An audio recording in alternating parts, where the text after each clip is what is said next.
So let's have a look at fixing the symmetry. I'm just going to delete this subtool and go back to the original. So I'm going to zoom in here on these central polygons. These polygons are central not to the world space, but to the object itself. Holding on Shift and Control, let's just make a couple of these polygons visible. Now click on the Frame button to frame these polygons and center them in the viewport. I'll go up to our Transform menu and click on the Center Pivot button.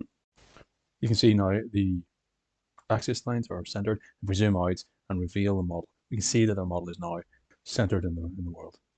So what's happened here is that the vertices that we had highlighted have now been marked as the center of that object. So even though that seems to work short term for what we need, it has actually meant that the entire model has been moved. So it no longer is in the same position as it was in relation to the original robot, but we can fix that later on. Okay, with that done, we'll duplicate the subtool again, and we'll quickly add the edge loops around each polygroup.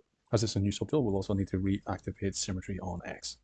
Pop down to the ZRemesh button under the Geometry tab, activate Keep Groups and Detect Edges, and set the poly count to 1000, and hit the ZRemesh button.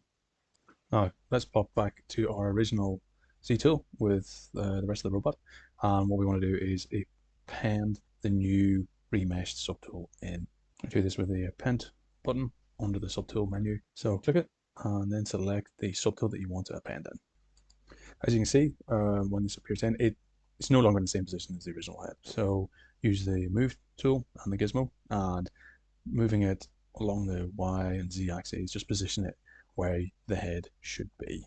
Once in position, we can just check it, then delete the original head, go to our new head, subdivide it up so it's nice and smooth, and then save the Z tool, brand new head in place.